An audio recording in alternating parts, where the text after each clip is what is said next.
a Santiago Romero Manuquian de la consultora Ecolatina. ¿Qué tal, Santiago? ¿Cómo te va? Buen día.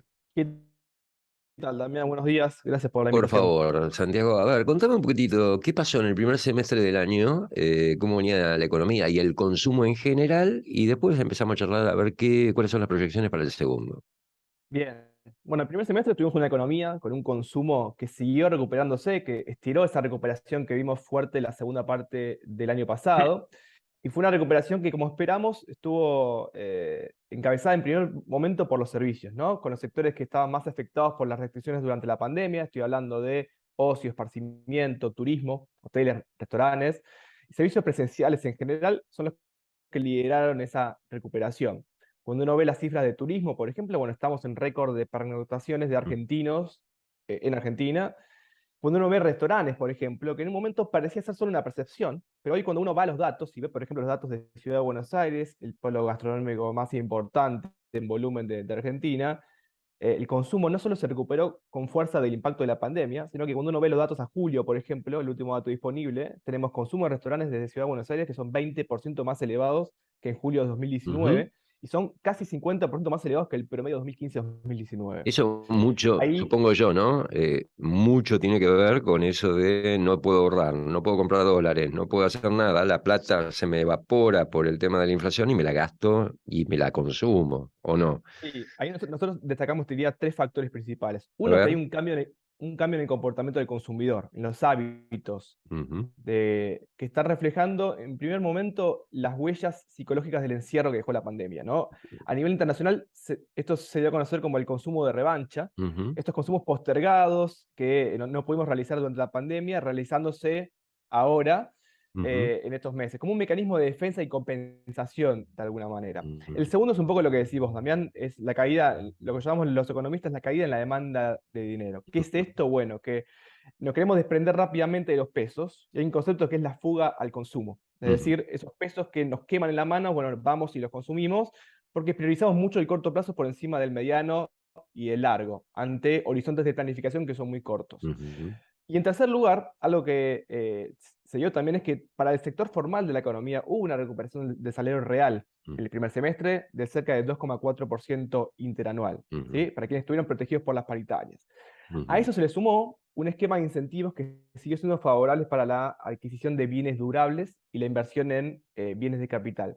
¿De qué estoy hablando acá? Bueno, que la continuidad de las restricciones para acceder al dólar, una brecha cambiaria persistentemente elevada, tasas reales negativas de interés, bueno, generan de vuelta incentivos a la adquisición de bienes durables para aprovechar esa ventana de oportunidad que se genera, ¿no? A ver, para Ahora, traducirlo, yo te podría decir, bueno, no puedo comprar dólares, empiezo a comprar todo lo que puedo de cosas hechas de dólares, autos, motos, electrodomésticos, electrónicos, ¿no?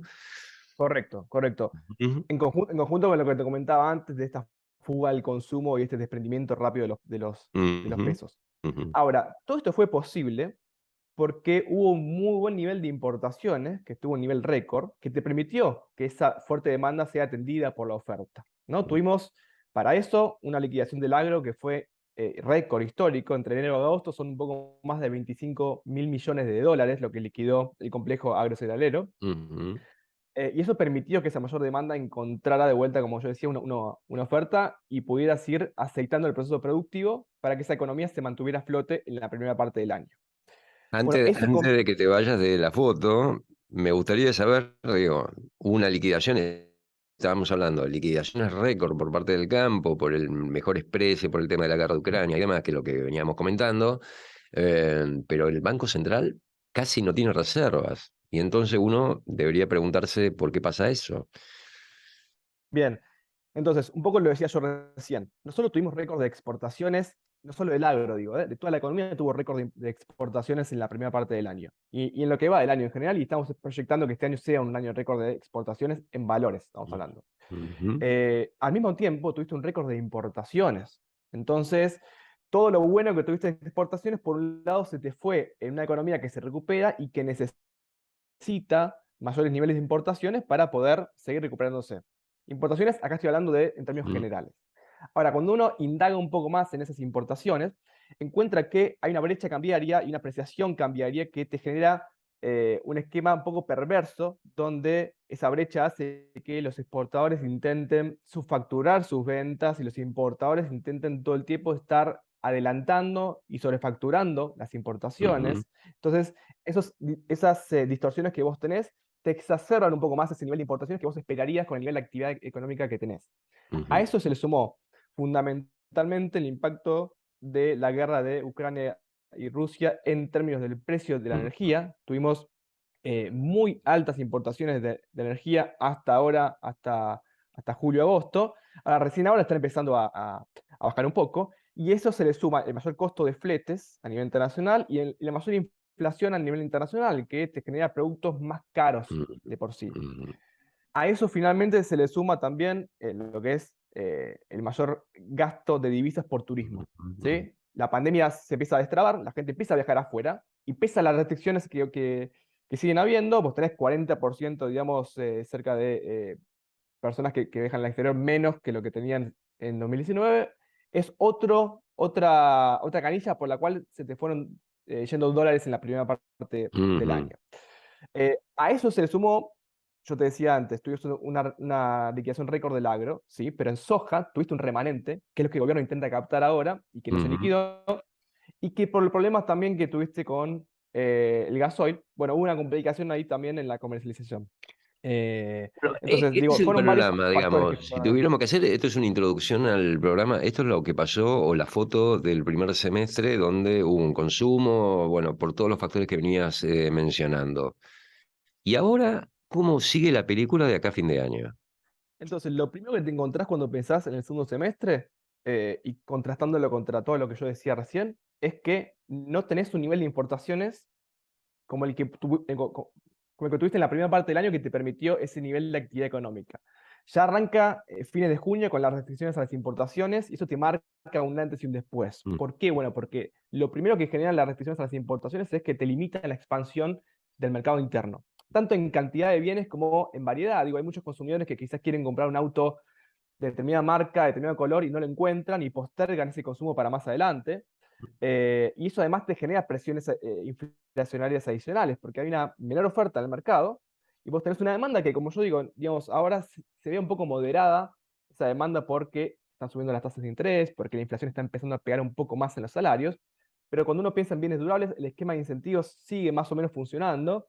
Entonces tenés una demanda que te quiere seguir adelantando ciertos consumos, y una oferta que, a diferencia de la primera parte del año, no puede ajustarse a mm, ese ritmo. Entonces ahí mm, tenés una primera restricción fuerte que te marca ese enfriamiento en la actividad económica y en el consumo que estamos esperando para la segunda parte del año. ujú, Entonces, lo que yo decía recién, eso por un lado, importaciones. Por otro lado, estamos esperando un mayor impacto de la inflación sobre los ingresos, y eso en donde vemos que puede llegar a pegar un poco más es sobre consumo masivo. ujú. Consumo masivo, estamos hablando de cuatro categorías básicas, que son alimentos y bebidas, cuidado personal, cuidado del hogar. Y ahí lo que vemos es que supermercados tienen más chances de mantenerse un poco más a flote, y un poco lo que estamos viendo, ¿no? Digamos, uno ve autoservicios o ve negocios de cercanía un poco más golpeados por este contexto. Y eso hacia adelante.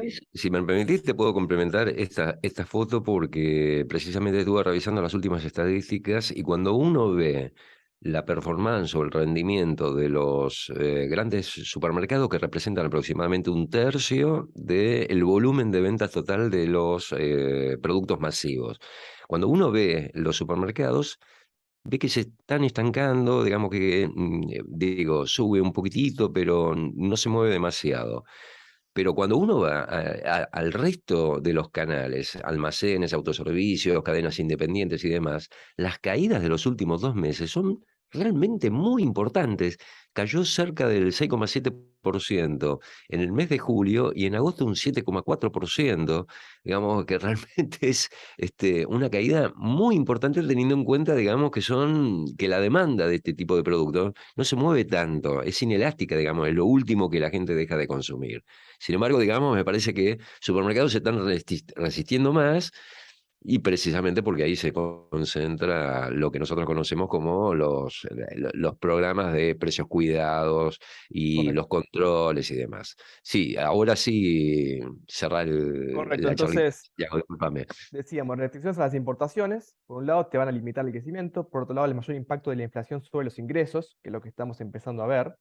Ujú, Después tenemos, por un lado, el ajuste de tarifas de servicios públicos que te colabora en esa mayor inflación que estamos esperando hacia adelante, por un lado, pero que también te resta ingreso disponible para gastar en consumo. claro. Es decir, es un costo fijo que se agrega a la ecuación que tienen las familias y te Mm, dejan menor espacio para gastar en cualquier otra cosa que no sea ese gasto fijo. Y mm, ahí en mm, general puede ser ahorro, pero mucha gente también, si quiere consumirlo, va a tener menor capacidad para poder consumirlo. mm, A eso también hay que sumarle el encarecimiento del crédito, al consumo y a la inversión que estamos viendo por el fuerte ajuste de tasas que está instrumentando el Banco ujú, Central, intentando llevarlas al terreno positivo, algo que todos los economistas vemos como positivo en términos de intentar moderar el alza de la brecha cambiaria, intentar empezar a premiar un poco más el ahorro en moneda nacional, ujú, pero la contracara de eso, obviamente, es que te colabora en que el consumo y la inversión tengan un mayor costo para poder concretarse. ujú.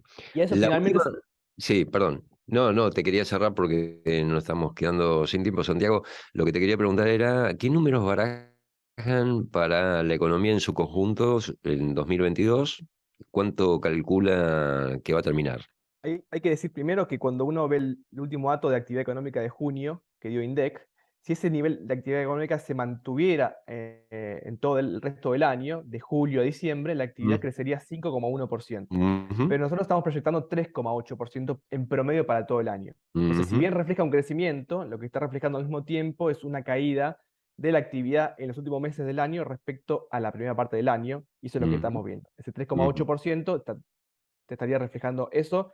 De vuelta, afectado por todos los factores que yo mencioné recién, más uno último que te menciono, es que es un menor impulso del sector público, un menor impulso fiscal por la necesidad que tiene el Tesoro, que tiene el gobierno, de ir acelerando la consolidación fiscal y de bajar el gasto público. Vos bajás el gasto público, bueno, tenés menor capacidad para incentivar la actividad económica y ese va a ser otro efecto que vas a tener ahora en la segunda parte del año. Absolutamente. Y lo voy a decir yo, pese a que usamos, bueno, cuando hablamos de contracción del gasto público y todo lo demás, estamos hablando de ajuste, que es una palabrita que al oficialismo le gusta muy poco decir, pero que es la realidad y es lo que pareciera que había que hacer. Gracias, Santiago, por la charla y el tiempo que nos diste esta mañana. Un placer, gracias por la invitación. Muy bien, Santiago Romero Manuquian, economista jefe de la consultora Ecolatina, dándonos una visión, un primer pantallazo de esta película que es el programa del día de hoy. Ahora vamos a ver la parte política, cómo está repercutiendo esta contracción en el consumo, en el humor social y qué puede pasar el año que viene.